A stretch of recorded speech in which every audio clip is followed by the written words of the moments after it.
Hey friends, if you wish to fix the error 0x8096002A, the extraction operation was not completed on your Windows computer, then please watch this video. I will guide you through the resolution. Now here's the thing, there are many resolutions suggested by other websites and all, but I'll give you the easiest one. Don't go with that. Simply download this third-party tool called 7-Zip. It's free of cost.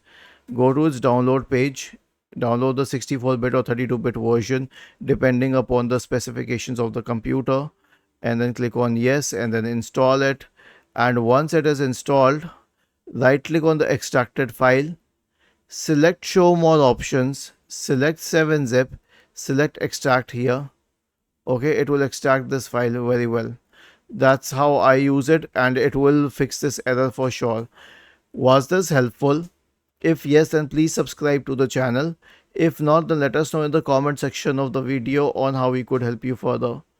Thank you for watching this video and have a nice day.